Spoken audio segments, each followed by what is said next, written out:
Hello, everyone, and welcome back into another episode of Conversations with Chris and Cameron. It's episode 53. I'm Chris Beesmore, And Cameron Waddle. and we're going to be mainly talking about, of course, Kentucky's big win against Vandy. I did not see that coming, but of course, Vegas did. Like, I was expecting UK to lose because after they got blown out 80 to 55, I was like, there's no way that, UK is going to defeat Vandy at Rupp Arena. And I was wrong, and you were right. Thankfully, you were right. UK got the win, and of course, improved to 19 and 10. But we're also going to talk about UK's ranking. UK did not get ranked in the AP Top 25. Talk a little bit about Texas A&M, and then of course there was a Yahoo video that was released just recently where they interviewed John Wall, and he was talking about Mark Pope and the program with Kentucky basketball. So we'll talk about all that, but real quick, we'll just briefly talk about Kentucky not being ranked in the AP Top 25. I was expecting that. I know they had that big win against Vandy. Of course,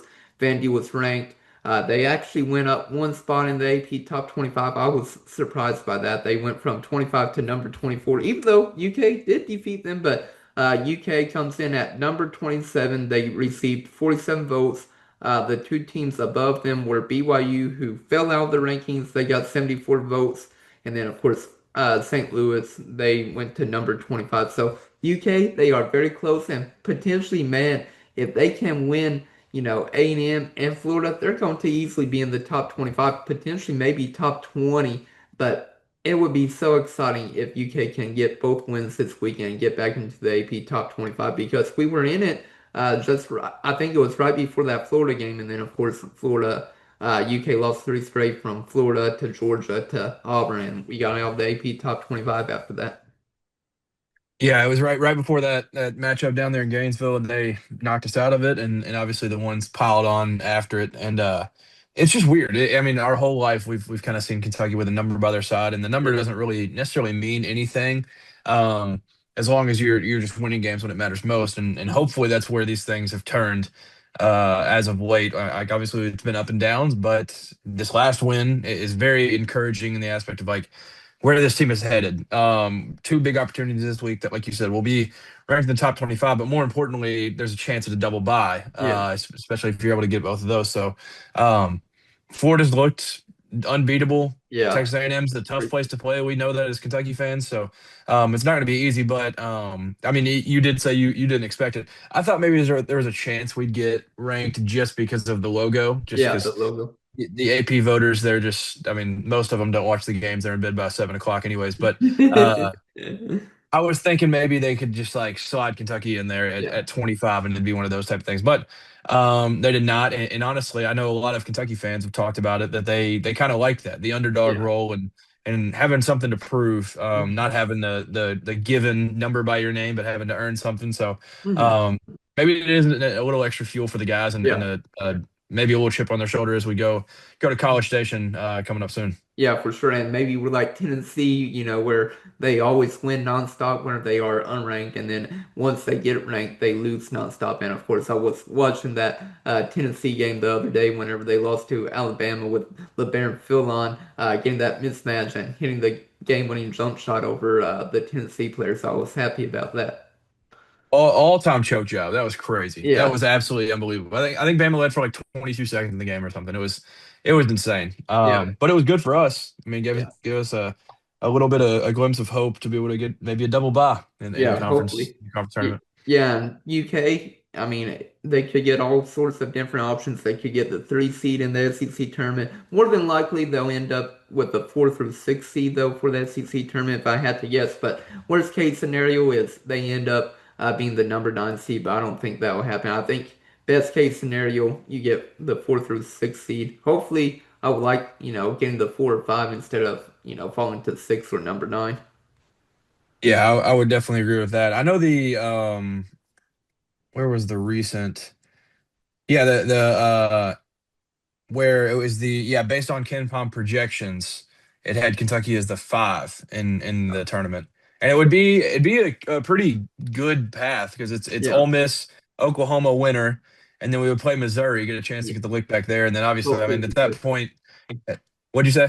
Hopefully we could get the lick back on Yeah, Missouri. yeah, yeah. Hopefully get that lick back, but then But then, I mean, at that point, you're kind of just playing really good teams anyways. But then you'd match up with Florida. Um, but yeah, I would take that in a heartbeat. That'd be Yeah, very, very great for us as the five. But obviously, some things can change, and we can get a lot lower than that. We can get higher yeah, than that. We can kind of go all over the place from here. But yeah, yeah, I'm just excited to be out of like the yeah, Wednesday talks. Like it was yeah, like I was genuinely like upset thinking about us tipping off at whatever it is, like 1 or noon or whatever it is on have Wednesday, where there's just nobody there. And yeah, yeah. and having to play in the second round instead of the quarterfinals and then semifinals and then finals, Yeah, yeah, it would have absolutely stunk, yeah, like Yeah, big time. Because I mean, that would have been, man. Because it's not even like last year's SEC. It would have been, I guess, not understandable, but like there'd have been like, well, like, but we know this SEC's fine, but it's not yeah, generational. So being like the non is just would yeah, have been embarrassing. yeah. And I It don't was a think pack. we're in that boat at all now. Yeah, I don't think we are in that boat. I mean, we could be getting number nine, the number nine seed. Hey, if we get the number nine seed, maybe we're entitled to get number nine this year.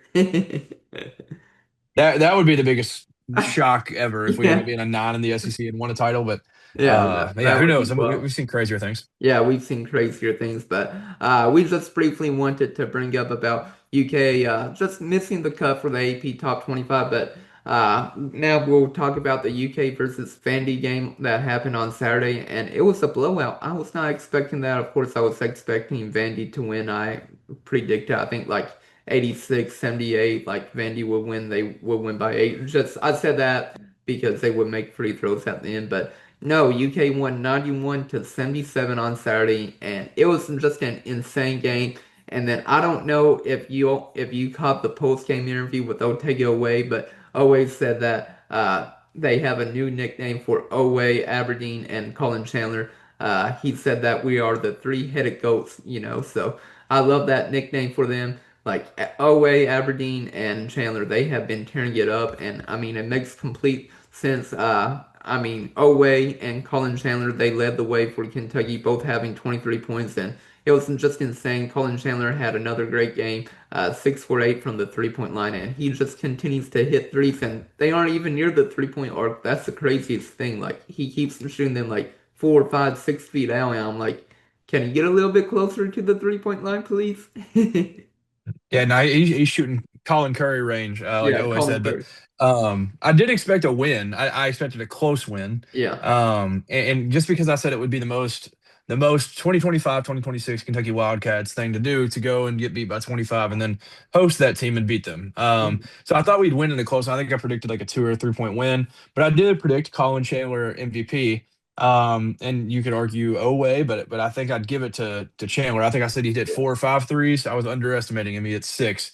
But that nickname, it's gonna be something yeah, that like you can just tell when the quotes come out. That's one of those that's just gonna stick with BBN. Like we're gonna remember that for a long, long time. Like Oweh is like he's got a special place in our hearts. yeah, Colin Chandler has a special place in our hearts, and then Denzel coming over from winning a national championship, coming to the more superior program. yeah, Um, then adding that trio right there and what they've been able to yeah, become and mhm, like that trio they've all taken leaps and bounds throughout the like this whole yeah, season. Like, oh wait, early in the year we kind of pointed it to being like injuries, still recovering from turf toe and all Crypto, that, yeah, and then he has absolutely torn through the SEC. He's made some history yeah, multiple times, and then Denzel Aberdeen, he was kind of in this weird spot where it was like, all right, well, you're kind of like our shooting guard, but then when Jalen's out, you're gonna have to be the point guard, point and then guard. like then Jalen's in and out the whole time, and then he never has like any idea of like Mhm. mentally, it's hard to prepare for that type of thing, and then he's like, unfortunately, Jalen's out. Now Yeah, he's kind of stepping up into this big role, so he's been awesome. Then Colin Chandler, I mean, he's yeah, you can't say enough about this man. Like just the leaps and bounds that he's made throughout this year, mhm, where he was going from, it looked like he was going to be a guy averaging five a game at times, and now he's going out here and scoring 23 in an SEC game where yeah, he's absolutely that's good. unconscious from three, and getting the entire country talking about him, which I think is awesome that people Yeah, are taking notice. So the yeah, three-headed goat, I ended up making a graphic for it. I didn't do the. I've seen so many people actually do like I don't know if AI made it or if it yeah, was like something, but they've like actually put their heads on a goat, which is a crazy sight to see. yeah. Um, It is crazy. but nonetheless, they have absolutely they deserve a nickname, Yeah, and always, that's what they're calling themselves, and I hope they mhm, continue to to play with that mindset because Mhm. that's exactly what they are. And they've been, if you, I mean, if you look at the numbers, and those are the three that are on the court the most Yeah. because they have to be with how good they've been playing. I love the nickname. I think it's a perfect nickname for them. Yeah, I think it's a perfect nickname. And like I mentioned in the previous podcast, like this team, even though the 2015 2016 team did not have three dominant guards, they had two dominant guards with Tyler Ulis and Jamal Murray. That's why I keep throwing it back to that year's team because, that team, if it just had a more solid big man, like they could have easily gone to the Sweet 16. Honestly, should have defeated Indiana in the round of 32 to get there. But, that team could have had a much higher ceiling if UK just had a more dominant big man, could have gone to the Sweet 16, Elite Eight that year easily if you had that. And that's one of the things for this year's Kentucky team. No disrespect to, of course, Malachi Marino, but like I expect him to take that next step, his sophomore year. Like nobody was expecting him to do as well as he is doing currently his freshman year. Like we all thought he was the project piece, and Jayden Quaintance was going to be like that star player for Kentucky, the lottery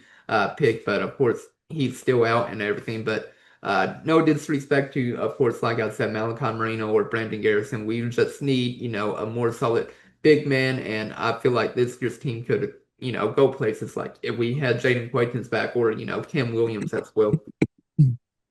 Yeah, I agree. Like we both have talked about throughout the year, Malachi has been the most pleasant of surprises with what he's brought his freshman year, but he also he kind of can hold down the fort with that the kind of front court group where it's not that Yelovich or Mo D like have to have a phenomenal game because he's out there kind of holding it down. But I will say this game especially stood out to me with kind of the reserves because there's been games that we've seen us. I mean, there hasn't been a ton of good starts, but we've seen like okay starts or whatever, and then like it'll be like we're down two or whatever. But then that second group comes in, Yeah, and there's just a big drop off. This yeah, one was not that. yeah, Like you said, like yeah.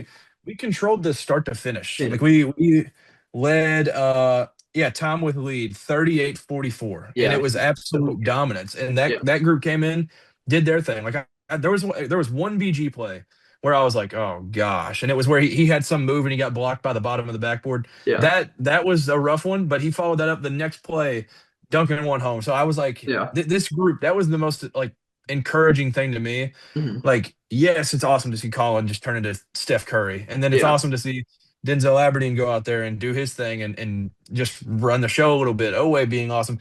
But the encouragement from this game is that second group, like what they were able to bring. Not that they just came in and lit it up like crazy. It's just they came in yeah, and did their job. And Jasper got a three, so that was fun to see. Like yeah.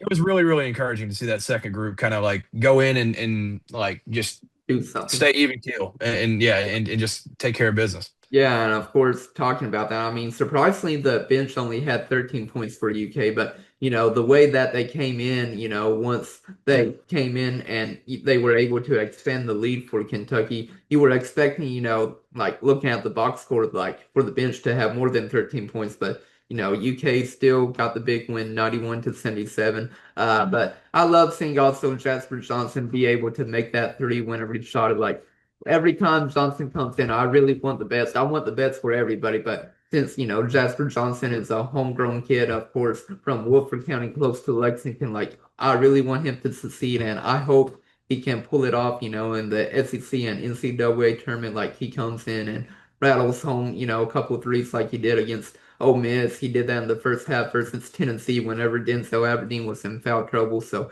I really just want, the whole team to be successful, but Jasper Johnson whenever he can get that playing time. Yeah, for sure. Jasper Johnson's super, super easy to root for. And we're not alone in that. I think Yeah. BBN just absolutely loves it. And you can hear kind of the crowd pop and stuff when he checks in games and stuff. He's like the prodigal son. He's just everybody loves him. Um, but yeah, I mean it's a blast when he's able to get Yeah. in there and he was able to get up another one just off of like confidence. I felt like Yeah. he just was he had hit one. He was like, all right, I mean, I'll just let this one fly. And I still feel like we've both mentioned this numerous times. I feel like we're still like there's one game ahead that he's going to come in and have like 9 or 12 where he just Yeah. is getting Hmm. getting in the feel of it and like he's Hmm. just playing like Jasper. And Yeah. I feel like that's still ahead for us.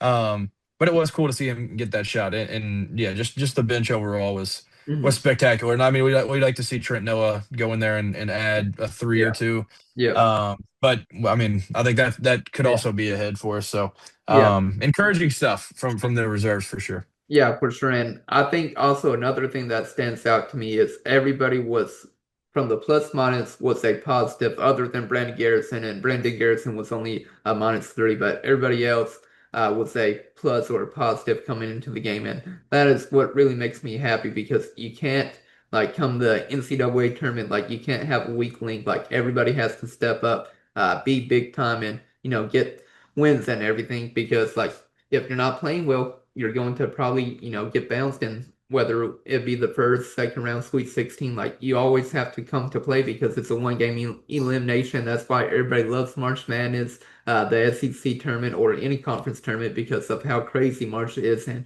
we're officially in the month of March as well. So March Madness is here and it's going to be phenomenal. It's going to be great. Yeah, as soon as that clock hit midnight to Yeah. get us to March 1st, I was like, oh boy. I was watching St. Mary's Gonzaga at the time, and I was like, Uh-huh. man, you just get this like little different Yeah. feeling. Yeah, Um, I was watching some mid-major basketball yesterday. It was UNCW and Charleston. Charleston somehow won. UNCW had a crazy look to tie the game at the end. They almost got it to fall, and then I also watched it was Illinois State and Belmont play as well, and that game was crazy too. I'm like, this is why mid-major basketball is insane too. Like people like can hate on mid-major, but I feel like mid majors sometimes can be better than like the Power Five schools or whatever it might be. they are a lot of fun to watch, Yeah. and Belmont. I don't know how long Coach Alexander will be there. I feel like he's going to get a big time job. Yeah. But do you know who the coach of Charleston is? I don't know if they pan to him during Yeah, the game. it's Mac. Yeah. Okay. I didn't know because a lot of people don't realize that, and it's funny because PK Yeah. came from there, and then they took Mac. So Yeah. like, there's just Louisville ties over there. Yeah. It's But funny. yeah, it's just a ton of fun. Like you get to watch Yeah. all day Saturday, and I won't lie. I mean, I was definitely watching some of the bigger games yesterday over the mid majors. Yeah. I was being that guy, but yeah, it was just great basketball on all weekend. Some of them ended up being Mhm. unfortunately blowouts, like our former coach Mhm. experienced, and then Mhm. Virginia Yeah. experienced that. So some Yeah. of them didn't necessarily live up to it, Yeah. but yeah, like you were saying with the with how random the tournament is and everything. Obviously, anything's on the table and anything can happen. I think it was Evan Mia. I think I saw Evan you had Mine. tweeted about it. Yeah. He had tweeted his like projection or whatever, and it had us in the Elite Eight, and I was like, oh Yeah. my gosh, Yeah, this and this is how this we is, this is got there is awesome. insane. Yeah, because Troy upsets Houston in the first round, like Troy number 15 seed in the latest bracket that he had, and then Houston number two. Like we played Troy too last year in the first round, so it would be insane to play them again, except it would be in the round of 32. But that would be a big time upset if Troy was able to do that against Houston to get. Yeah, Houston to me, and I mean, I guess this could age terribly if Evans' projections end up being right. Houston to me like feels like a team that will never, ever, ever come close to dropping the first game. Like they're just Yeah, gonna I they do agree. it every year. They beat somebody by 55 points in the first round. They're just like, all right, well, Yeah, let's move on. But yeah, no, the Elite Eight. I mean, we would take that yeah, 1 million times now. I mean, after everything that's happened, and then obviously it'd be I don't know how the Michigan game would go, yeah, but I don't really care if you're in the Elite Eight. I don't really care what happens with how things have yeah. kind of shifted and turned around. At this Yeah, point, we would take that in a heartbeat. yeah, and to talk a little bit about Evan Maya, he had Kentucky defeating it was UCLA in the first round. He had Kentucky as the number 7 seed, defeats UCLA number 10, defeats Troy in the round of 32, 7 defeats number 15. Then the Sweet 16 they have Kentucky defeating Nebraska, which would be great too, and then of course beating Michigan, the Elite Eight, and then losing to them, but getting to the Elite Eight with everything that has happened this year, I feel like would be a success, though. Oh yeah, yeah. After everything that's happened, I mean, even preseason, I mean, with where some of our expectations were, me included, Yeah, Elite Eight probably would have been like, well, it feels like we left some sure. on the table. But even Yeah, then, it would have been like, you know what, like Elite Eight, that's fine. It's not a Sweet 16 exit. yeah. Haven't So then been this after year. all of the highs and lows, and if you would have told me that I mean, it's obviously you still got to go out and win games. But if you would have told me like that night of Gonzaga that we would make the Elite Eight, I'd be like, you're lying. There's Yeah. literally no world, Mhm. well, no world where we make that. So, Yeah. yeah, the rest of the way, just handle your business and get Yeah. as high a seed as possible to be able to avoid, yeah, mainly avoid these Michigans and Dukes and Yeah. Arizonas until tell the Elite Eight if we Yeah, can. yeah, if you can, for sure. I agree with you on that end. Just talking a little bit more about the Vandy game. We didn't really talk about Denzel Aberdeen, but he like we talked about him, but not his stat line. Aberdeen had 15 points in the game, 5 for 10 from the field, 3 for 7 from the 3-point line. He also added 4 rebounds and 4 assists. And another thing that stands out to me again, he had 0 turnovers during the game, man. If Kentucky can continue to like take care of the ball and Aberdeen be your point guard, you're going to be fine. Let's see. I'm looking to see how many turnovers. So UK had 11 turnovers during the game, but it didn't matter because UK won by 14. But you still gotta turn the ball over less. But to see your star guard have 0 turnovers, that's amazing.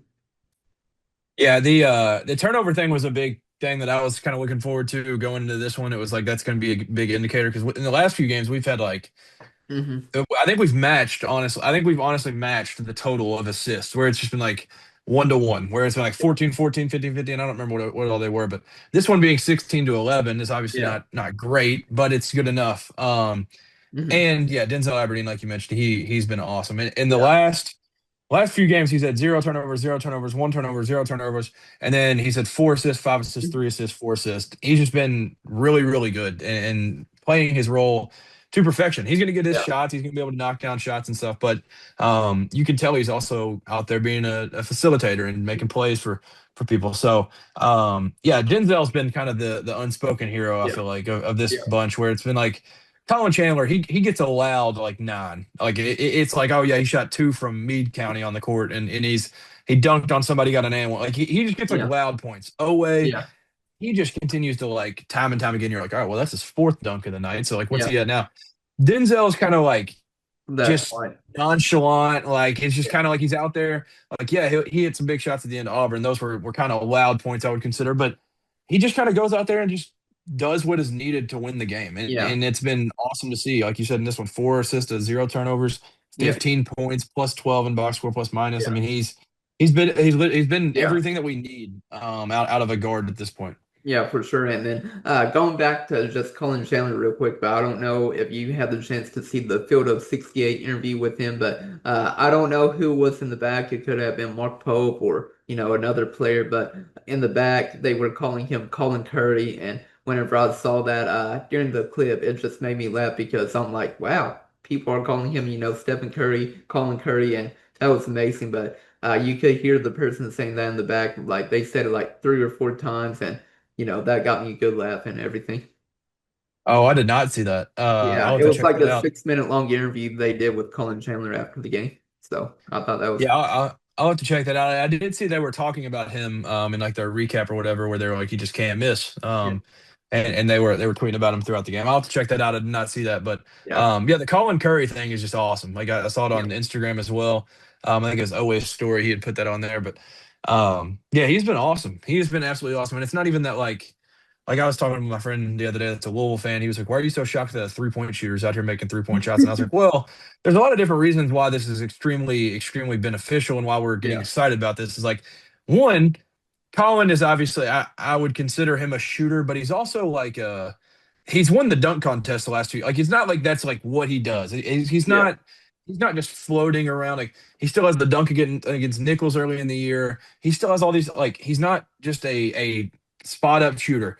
But then also those weren't there all year. Like it's not like he was just smacking everything all year. He shot like 45% from 3 or something now. It's something crazy. But they weren't necessarily there all year. And now that he's kind of getting into this new role, it seems like he's more comfortable and yeah, more out there with the shots he's taking. And so it's been awesome. Like I was just trying to explain to him, I was like, well, it's not just a shooter hits a shot. There's a lot of storylines behind why BBN is very, very excited to see what Colin Chandler's turned into. And I mean, yeah, I don't think I'm like the top 5%, but me and my boy, my friend Hunter, like we're just yeah, Colin Chandler just enthusiast. Like yeah, we just like he's just kind of grown. I wasn't like this in the Yeah. preseason, Hmm. but he's grown into like one of my Yeah. favorites in recent years for sure. Like he's just, Hmm. I'll post the memes throughout the games, like what's his name, Colin Coward, where he says like, "Hey LeBron, we're good. We've got Yeah. Colin Chandler now." Yeah. Like I saw those, that meme. yeah, those those are awesome, Yeah. and I absolutely love seeing Colin hoop now. Yeah, whenever I get a chance to go to another UK game as a media member, I need to ask Mark Pope about the Colin Chandler video where he's just shouting out Colin Chandler, and Colin Chandler. yeah, Yeah. I need to know like what's the background to that video. Like maybe he doesn't even know what it is. It was back whenever he was still at BYU, so maybe like he got the commitment of Colin Chandler at that time, so that's why he screamed it out. And then once Colin Chandler signed his national letter of intent with BYU, that's whenever they released that video. I don't know the background, but I post that video every now and then and it makes me laugh. Yeah, that's what I was assuming it was. It had to Yeah, be like him signing the NOI, but yeah, it is a great video. yeah, It's just it shows who Pope is, and it's also just showing BBN's excitement for yeah, anytime Colin does something because yeah, he's got a whole lot of fans out there yeah, for in sure. BBN for sure. Yeah, and then talking a little bit more about him, they did ask Jeff Goodman asked him if you could name the title of the book right now, what would he name it? And Colin Chandler was like, "Give me another month, and I'll give you the title of this year's team, for the book." So, it's still we're still writing our story and everything, so it'll be interesting to see, what Colin Chandler would name the title of this year's team or the book. Yeah, I mean it is crazy because I feel like I mean people absolutely love, and I think it's kind of because Pope's at the helm, but people love to try to just throw nicknames on these teams. But this year it felt like we did have one brewing in the Cardiac Cats where every single game it just was like, how in the world are we gonna figure out a way to win this game, or how are we gonna like come back from this? And but then that kind of shifted to where it's like I think the unpredictables just makes the Yeah, most sense. Where it's just like yeah, nothing about them makes sense at all, yeah. like ever. Right when you think you have them figured out, you're like, oh, all right, 3 game losing streak, and then you're Yeah, like, oh well, maybe we're just not as good, and maybe some of those were flukes. And then it's like, all right, yeah, we'll just win back to back. We'll go to South Carolina and win. And I know neither of these teams were necessarily world burners, but like, it would not shock me if this week Kentucky goes and I really, really, really, really, really hope this isn't the case. But say they just get smacked around at A&M and then they just go beat Florida. Like it just yeah, like that would be this season in a nutshell. Like yeah, everything doesn't make sense. Like if we played a lot of these teams that we got beat by early in the year, we'd probably just beat them again, yeah, and it would.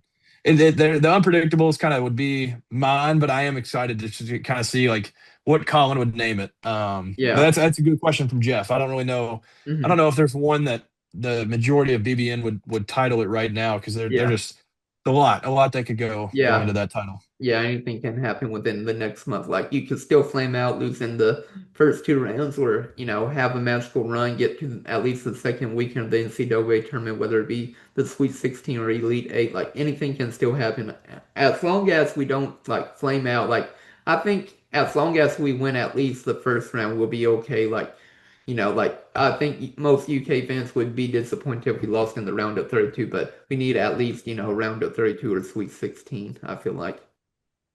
Yeah, I completely agree. And Yeah. I think if we're like a five, I would say if we're like a six, I really think that we should make the second weekend. Just Yeah. because of where Hmm. this team has kind of gotten to and the situation that you find yourself in where the threes are nowhere near what Yeah. the ones are. So I just feel like you probably have to go and I feel like you got to make the second weekend at that point. Now, if you're in a Yeah. different spot and you're I don't know, a seven, Hmm. and you're playing the two, and it's just I don't know. I think Yeah. a lot of it's just going to come down to seeding. But when that Yeah. bracket comes out, I mean, we'll talk about it a Yeah. lot in Yeah. those coming days We before will it for actually sure. starts. But Yeah. man, like it's going to be chaos. But I feel like if Yeah. you end up getting the six, I want to see second weekend. Like Yeah. that's Be the in same. a way an expectation for me Yeah. because the threes just don't scare me like Yeah. they would in some years. Yep, in some years for sure. But I do want to have some breaking news. Jack Pilgrim just gave a post. It's behind the message board, so it's not on his like Twitter or anything. But he did just give an update about Jayden Quaintance, and it's good news. He says that Jayden Quaintance has a strength test in the coming days that could get him cleared and back on the practice court, opening the door for a potential postseason return. That is the goal, and there is a growing optimism that's how things will unfold. The training staff has gotten its knee to a good place, and they have some backup options to try uh, that could help expedite a process that has been frustrating for everyone. He's trying to give it a go. So, man, if we can get Jayden Quaintance back for the SEC NCAA tournament, like that would be crazy. Oh man, yeah, that would be absolutely insane. Yeah, Um, wow, yeah, that's a big time update. I don't know, we probably shouldn't spend too much time on it anyways, but yeah, the whole JQ's dad thing. You want to talk yeah. about that? Because it was literally during the Vandy game. Yeah, So it was during the Vandy game, yeah, where he basically, quote tweeted a CBS Sports article that had Jayden Quaintance going in the late first round, and the article also said the person who published the article said that Jayden Quaintance could return to college basketball for another year, and if that does happen, I feel like he could potentially transfer. I wouldn't say he would stay at UK, but I still feel like he would go to the NBA draft no matter what. But his dad basically said that he would be surprised by that from the quote tweet. And then fans started to attack him online saying, like, why are you telling your kid, to just stop playing college basketball and just prepare for the NBA draft? Everybody was attacking him. And basically, he was saying, it's not us. Like, the UK training staff, like, pulled him because of the inflammation that he has had in his knee. Like it's not on us. Like we're trying to get him back, to get him ready for the rest of the season, the SEC, NCAA tournaments. But he was basically not even blaming like UK fully, but we're trying our best to get my son Jayden Quaintance back on the court. yeah, that it was obviously tough. I mean, that's kind of the bad part of BBN, I'd say. Like just kind of get these guys shifted. But he did kind of voice his thoughts in just everything, the frustrations that's been going on. I just wanted to go look. I just wanted to see kind of where it's at now because it felt like even through the injury and stuff, there was still a chance that JQ could kind of find himself in lottery, but he continues to drop drastically. Like Yeah, he's now in the CBS recent mock draft, he's 29th. yeah, so it's crazy. So I don't know. I think it would. That's why I kind of lean towards JQ's dad in this. Like, it's only going to it's only going to help him to play from this point. Like Yeah, with what he had showed, and then he gets re-injured and stuff. Like it wouldn't benefit them to hold him out. yeah, And then I mean, kind of like his dad said, like he don't go out, he don't party, he's just straight rehab, conditioning, all yeah, this different stuff. Like JQ's trying to get back. So man, I don't know. There's been a lot of negativity around the fan base, just thinking like, oh, this dude's just quitting and yeah, he's going to quit on the team and all this. I mean, I have friends personally that said that type of thing. And yeah, I don't know. I would love to see him get back. It would be only helpful for yeah, us and him, I think, because yeah, I think all of BBN would still like to see him be a lottery pick and yeah, kind of do his thing. But man, yeah, it's crazy. That's a big time yeah. breaking news drop though. Yeah, that Um, would be a big time, like if he comes back. But thank you, Jack Pilgrim, for the latest update. Of course, this podcast won't get probably uploaded, but all the fans will see, his update, whether, somebody posts it, online or they actually read behind the paywall. But, that's a big time update by Pilgrim, and hopefully Quakens can return because we'll need him. Maybe, like everybody had high expectations, RIP to Terrence Clark, but everybody had high expectations that UK would get Terrence Clark back for the SEC tournament. He would help UK to win it all, like the SEC tournament, so UK could actually get into the NCAA tournament that year. Of course, that didn't happen. UK lost in the first round to Mississippi State, but may, of course, Terrence Clark, rest in peace, of course, but just, like maybe that'll happen. Of course, UK, they already have a spot in the NCAA tournament, but maybe Jayden Quaintance can return and help, UK get that SEC tournament finally. yeah, yeah. Hey, long live TC5, man. Yeah, prayers for him, his family and everything. Yeah. Yeah, I will say the one thing that like we've talked about, like Malachi's obviously been incredible. Mhm. But if you can kind of have the secondary threat of JQ, Yeah. I mean, the ceiling raises quite a bit. Yeah. And like, Uh, I'm not saying that he would be kind of the difference between us, like competing with Michigan and stuff. Like, yeah. if you get yourself into that situation that Evans like projection put out, like that's a game that you would need Jayden Yeah. Quaintance in because of their front court and stuff. So, um, Yeah, that would be extremely helpful. I feel Yeah. like we need some like breaking news, like noise. Maybe we Breaking just news like, noise. yeah, we don't give it a whole, we don't have it a whole lot, but like Yeah. big time drop in the middle of in the middle of the this episode. Yeah, big time drop. And of course, this podcast will either be uploaded Monday night or Tuesday morning. So, we'll get this definitely out soon. But yeah, that's a crazy big time update for Jayden Quaintance. So, Oh yeah, yeah, yeah, yeah. Casually, just a first round pick potentially coming up. playing for the Cats Yeah, going forward. That would yeah, be awesome. yeah, a lottery pick maybe. Yeah, yeah. If you could drop a lottery pick mid-season, or I guess like towards the postseason right Yeah, before, that would be awesome. Yeah, yeah, I mean, I hope not just for us, like not in a selfish way, but I hope it like works out, like yeah. just that he can kind of get back to playing basketball because he's got a very bright future, long NBA career ahead of him. So, yeah, I hope everything goes well for him. Yeah, for sure. And then, do you have anything else you want to add about Jayden Quaintance and, of course, Vandy before we transition to talk about good old Texas A&M? I don't think so. I'm trying to think. Got the lick back, three-headed goat. No, I think I'm Yeah, good. yeah. And then, of course, Collin Chandler's new name, Colin Curry. Yeah, yeah. Colin Chandler. Yeah, we got two nicknames from this game. That's a great game right there. Yeah, and Oweh was like, I just came up with that on my own, like right at that given moment. Wait, three-headed goat? Yeah, Oh, that's or Colin Curry. no, the three-headed goat.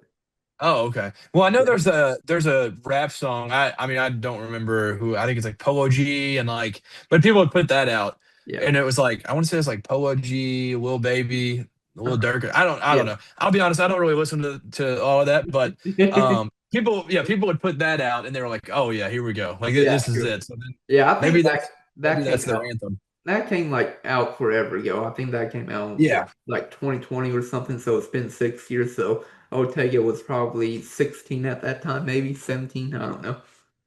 Yeah, yeah, it came out 2020. Yeah. Yeah, I knew it 2020. had been out a Yeah, while, yeah, but no, yeah, it's a great nickname for yeah. what that backcourt's become. Yeah, for sure. But let's transition to this Texas A&M game. Texas A&M, they are sort of like Kentucky with the same record, 19 and 10, and they've been struggling also in the SEC. So it's definitely going to be interesting to see this matchup. Of course, Kentucky, they will have to go to College Station for this game, and UK fans, they've had nightmares there where, Isaac Humphries got that technical where he spiked the ball down, where we all thought, UK was actually going to win that game, and then he spikes the ball down. He gets the technical, and then Texas A&M wins that game. And we've had good memories against them. Oh, as well, like we were able to defeat them in the SEC tournament, and keep marching on like in the SEC championship game under Tyler Ulis and Jamal Murray. So like we've had good memories against them, but College Station won't be easy at all.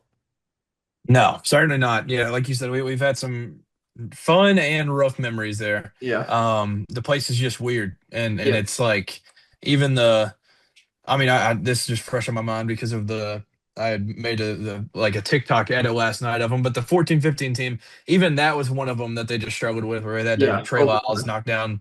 knock down a couple big free throws to even send it to extras and everything. So like, yeah, it's an absolute just horror place. It just kind of sucks. Yeah, And especially with who's coaching now with Bucky Ball, it's going to be yeah, very annoying. Um, but yeah, it's a huge opportunity. It's a Texas A&M team that started out the year great, yeah, and started out SEC play fine, and like they were first in SEC yeah. play. Obviously, it was a not great start. We'll be honest with them.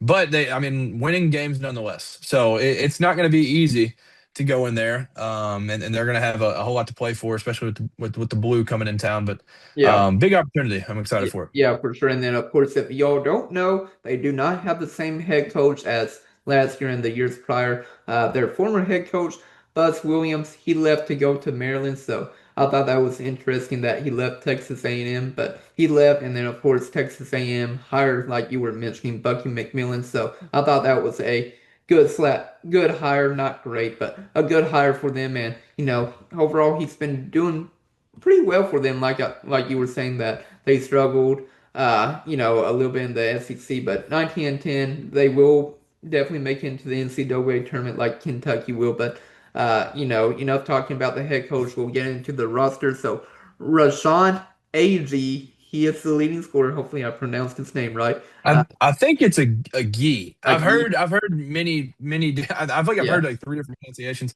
I yeah, think it's a gi. Agee, not Yeah, Agee.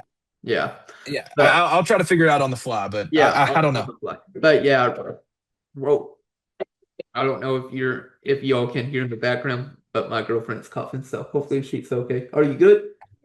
Oh, she's good, but yeah, Rashawn Agee, he is the leading scorer for them. He's been averaging 14 points per game on 26 minutes, so not a lot of minutes for him, but he also has nearly 9 rebounds, 2.5 assists, basically 1 steal, and then 1 block as well, and then 48.8% from the field. He's not a great three-point shooter, makes sense because he's a forward for them, but 6'7" senior forward for them, and overall, like he's really great for A&M, and he's going to be hard to guard. Yeah, no doubt. And they kind of, I mean, we'll talk about this throughout. Like they just play a lot of dudes, but he's Yeah, kind of the one that, numbers wise, at least stands out because of what he can do on the glass, big time for him. And yeah, for Buckyball, it's kind of like he yeah, just kind of fits to me. Like he's physical. He can. yeah. I mean, he's averaging 8.8 rebounds, which is crazy. But you mentioned not the best shooter in the world, but Mhm. he's going to bring physicality. So it's Yeah. going to be tough on the front court, to be able to handle him. But he's kind of their dude, that we're gonna have to pay attention to. And like I mean, he's not gonna go out there and just fill it up, and just pull Colin Curry range, but Colin Curry. yeah, he's gonna be physical down low, and he's gonna be a load man. He's gonna be tough to handle. Yeah, for sure. And I'm trying to see Mackenzie McGonko, is he still out? Yeah, he's out for the season, isn't he? Yeah, I think so. I think he's out Yeah. for the year. Yeah, so he was one of the players that UK was targeting. So uh, they won't have him. He's only played 7 games this year. But yeah, they have a very deep rotation. Just going down a little bit more with it, it's Marcus Hill. He's a 6'3" senior guard for him for Texas A&M, 11.3 points per game, 3.2 rebounds, nearly 2 assists, and then he's averaging 51% from the field. But he's not a great three-point shooter. Coming in just a little bit, shooting less than 25% from the three-point line. So another player that you probably don't really have to worry about guarding with him from the three-point line because he won't be able to shoot it. But overall, his like stats are standing out with averaging more than 10 points per game. Yeah, from what I've seen, he's when I've watched them, he's been the one that kind of Yeah. runs the show. So I Mhm. don't know if that's a DA guy or if it's a I don't know who it is, but I mean he's going to be one that just I feel like he's going to be one of those that you kind of want to get the ball out of their hands. And Bucky ball is crazy. So I don't know Yeah. like if he's going to be one of those guys you just got to make sure you stop in transition before he gets downhill, gets you on his hip and find somebody Yeah. else for one. But yeah, Yeah. good player nonetheless. Yeah. Playing 20 plus minutes a game. Yeah, and they have 9 players that play double-digit minutes, like from 13 minutes or more. And like I said, they're top-tier players. They're only averaging 25 minutes per game, which I just find insane as well. Like people get on to Mark Pope for not, or for Mark Pope like using an endless bench and everything, but that's what Bucky McMillan does for A&M.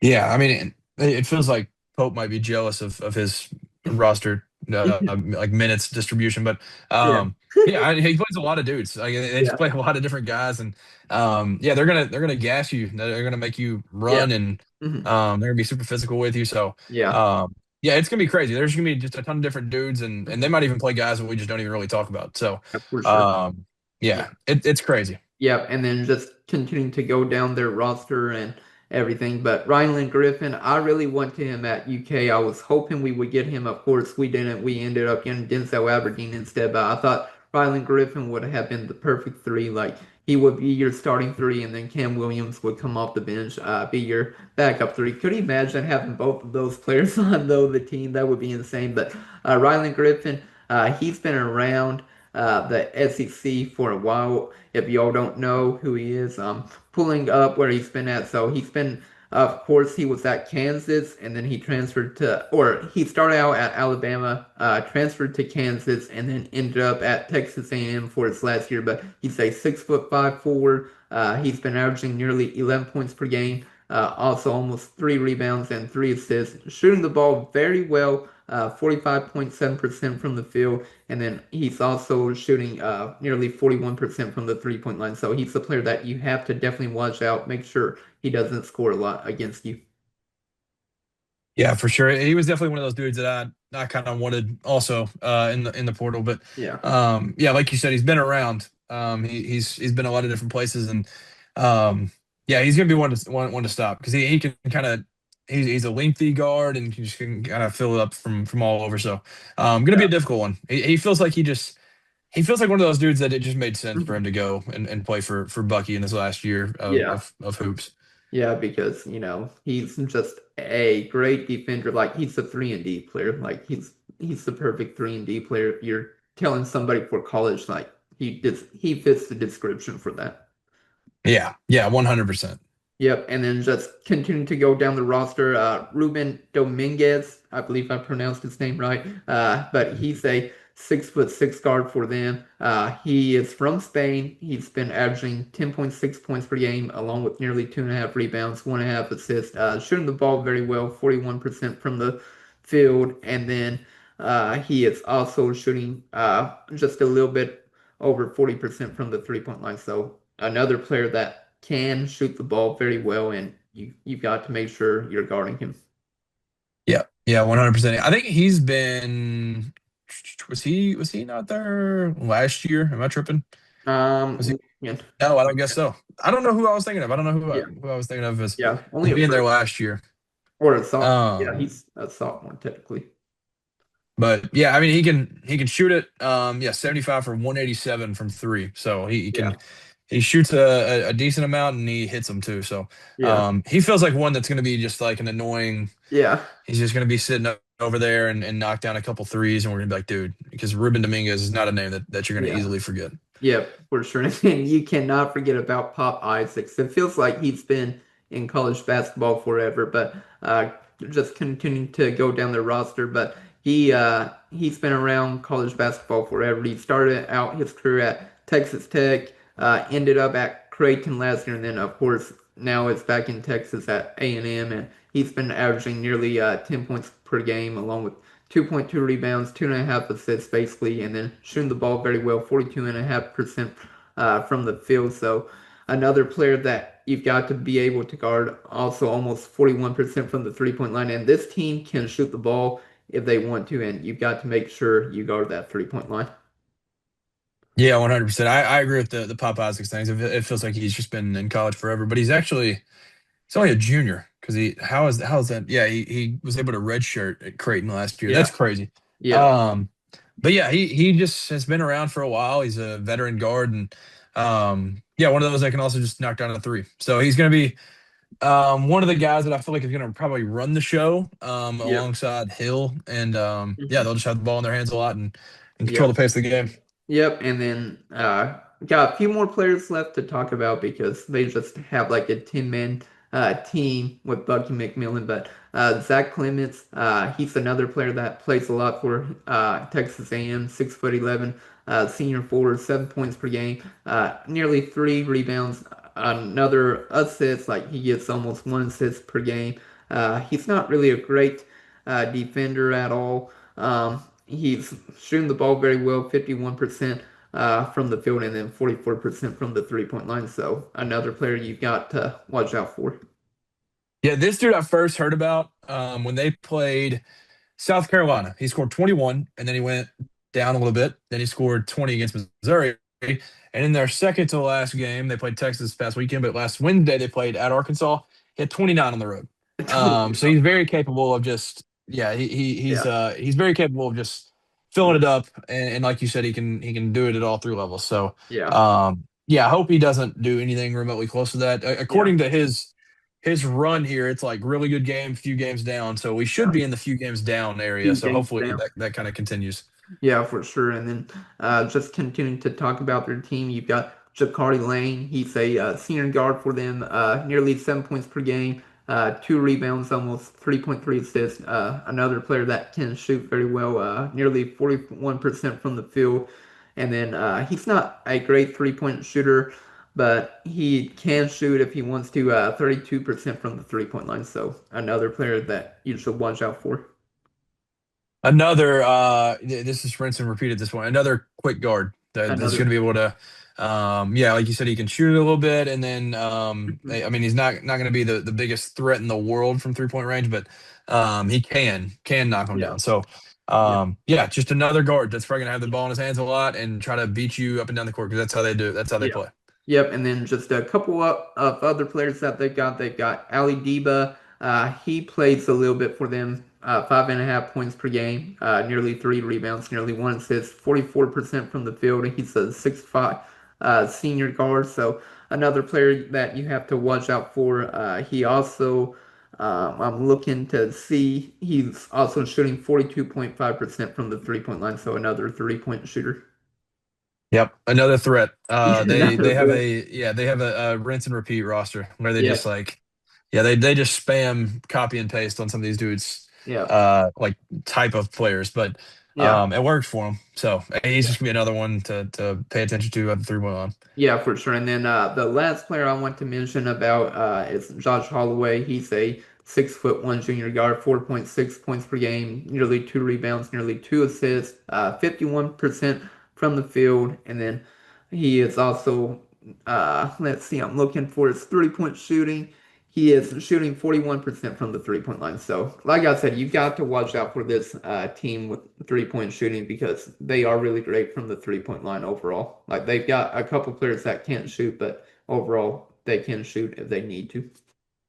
Yeah, Holloway came with Bucky from Samford, so he's Yeah, one of those dudes that just kind of gets it, understands pace of play, and like you said, can shoot it. So as a yeah, team, they shoot they 36.5% from three. So yeah, and they shoot nearly 33 pointers a game. So like they're going to get their threes up for sure against Kentucky. And you know Kentucky, they aren't great at defending the 3-point line at all. yeah, yeah, no, no, not at all. And I'm not saying this just because of the whole Mark Pope thing, but they play offense like a video game. Yeah, It's the classic video, but they do. They're third in the SEC in possessions per game because they just play with yeah, endless pace. They're going to trap us. They're going to just try to take a lot of gambles and jump passing lanes and stuff. And they're going to be they yep, basically just like speed the game up. Like it's there was always the one team at 8 a.m. in your AAU tournaments growing up that you were just like, oh, we got to play these guys. Like yeah, that's this team. yeah, They get out and run, and they're just going to be yeah, flying all over the place. yeah. And that's kind of how they've been, but it's worked for them. So it's Yeah, going to be tough. yeah, and in a normal Mark Pope offense, you would want the same, of course. But sadly, this year isn't like, last year or, whenever Pope was at BYU. Like, usually under Mark Pope's offense, like, you want to get up as many shots as you can. I know his first year, he was trying to get 35 3-pointers up a game. Sadly, that hasn't really happened. Like, at the very beginning of the year, it felt like UK was trying to shoot threes nonstop. And, of course, they have slowly died down. And they aren't nearly taking 33 pointers a game. And I'm thanking Mark Pope for getting that into the team, saying like, hey, we don't need to shoot 33s. Like if we do that, we're going to lose every game, it feels like.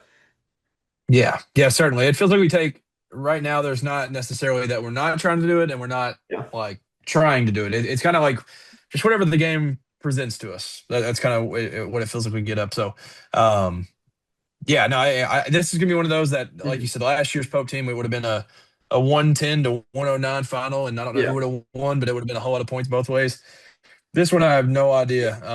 Yeah. Like if we'll be able to dictate kind of what the pace looks like, or if they'll be able to, but I'm Yeah. very excited for it. Yeah, for sure. And real quick, I'm looking at the stats right now. So we make about 8 threes a game and we shoot about 24 threes a game. So we're shooting 35% from the 3-point line this year. So overall, we're not getting to, that 30 mark. I'm glad we aren't. And I feel like if UK needs to win games, like they need to shoot at max 25. But I feel like it needs to be more than like the 15-20 range. I feel like for UK to just win games.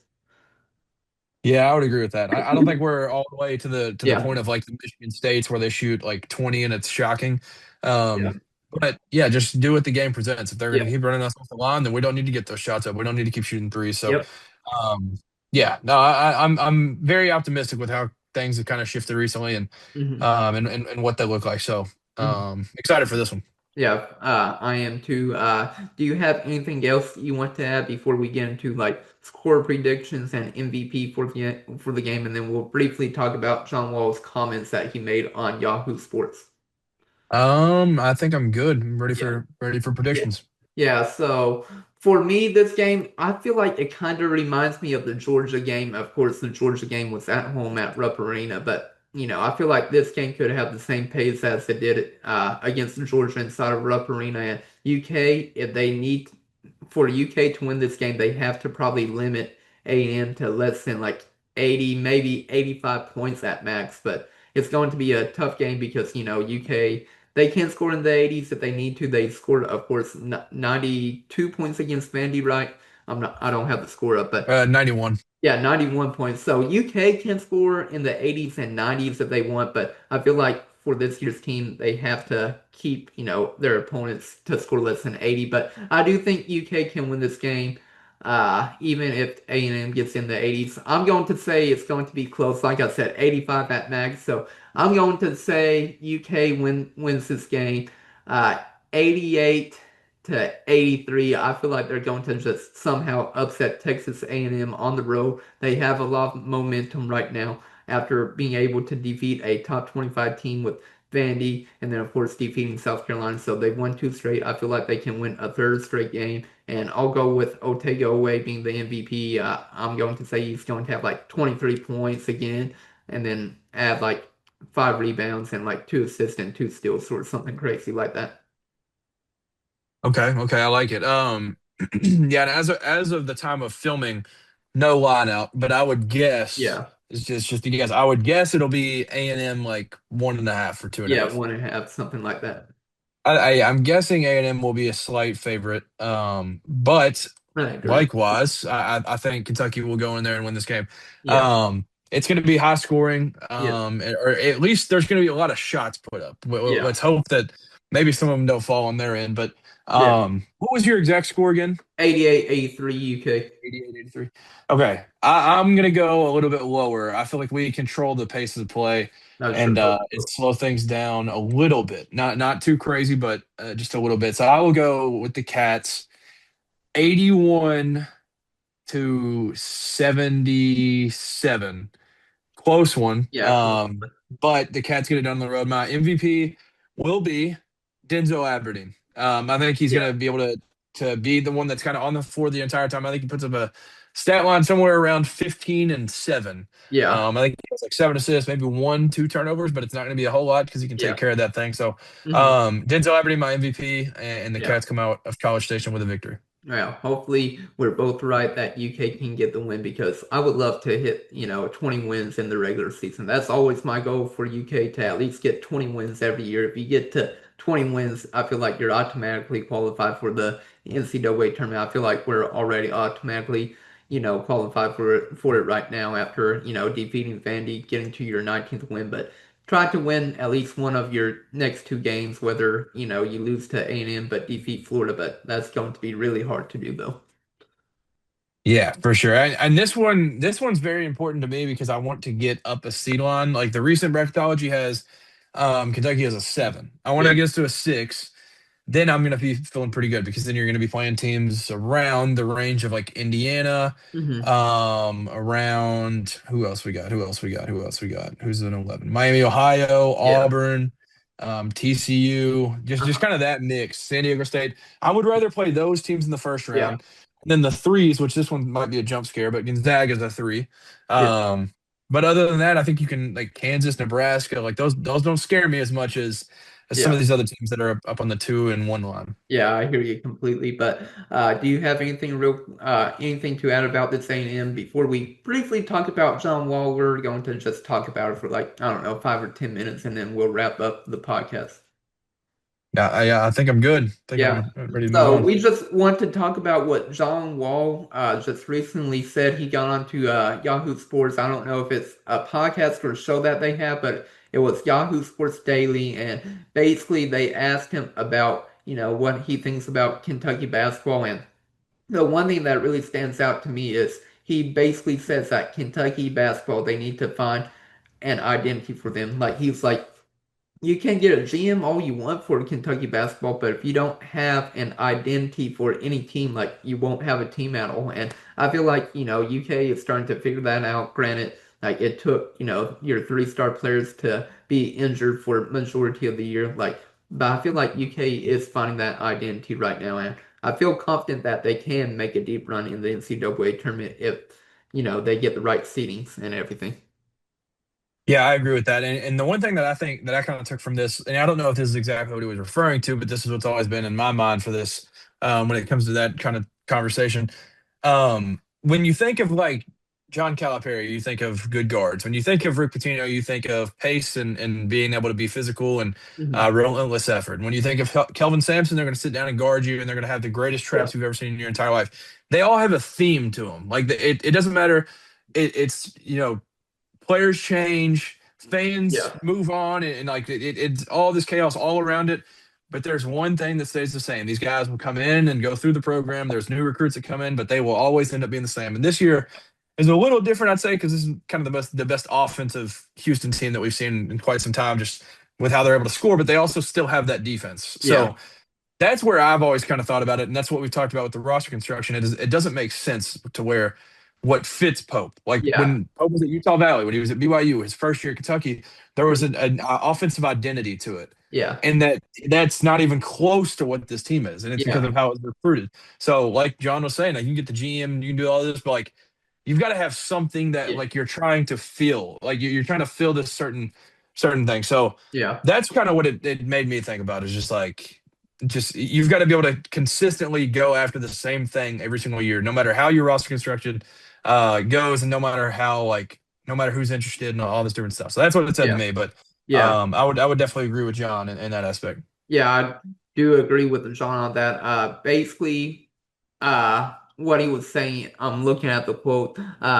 The fans, they were saying, they got rid of Coach Cal. They wanted to win. They want guys that is going to be there more than 1 year. They want guys to come in and compete at a high level and try to win championships. They want to hang banners. They don't care about just making the NCAA tournament or SEC tournament. So I think that's the key for them. It's just trying to get the right fit in. I think Mark Pope will have to figure that out next year, like trying to figure out like you don't get a full roster of, tough players like bruisers and all that. You get maybe one or two, and then you find the rest like 3-point shooters and, maybe find another player that can defend well. But overall, your team needs to be able to shoot. And also, I feel like the one thing that Mark Pope's team definitely, with them struggling over the 2 years he's been here, but they've only had one primary ball handler. I feel like Mark Pope, he needs to get two or three primary ball handlers next year. Like you need a secondary and like a third maybe at max, but you need definitely more than one. Like Denzel Aberdeen, of course, is one. Jalen Lowe would have been, two. So you would have had two this year. Last year, you only had really Lamont Butler as your primary ball handler. So I feel like for Pope, he needs two or three, though.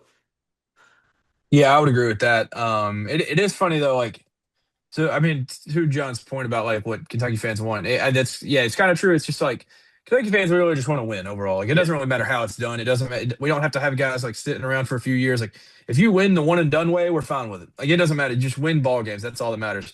But it is funny. I don't know if you saw the message board on Saturday where an Arkansas fan said, I think Cal's lost his way of Yeah. coaching, but he can recruit. And That's we were like, awesome. oh, Yeah. wow. And just Yeah. copy and paste our message board from a couple of years ago. Yeah. But that was the thing. Like we would have never like wanted Cal gone if he was still just winning basketball games. Yeah. It didn't matter how it went, but it was like he just continued to push well, we've got Mhm. this guy coming in. We've got this many Yeah. all-stars. And it's like, well, we want to win on this court and Yeah. win in these jerseys. We don't care about all the Yeah. external stuff. So Mhm. yeah, and I Yeah. think he wasn't super adamant on it. He wasn't like Yeah. hesitant in a way, but he was.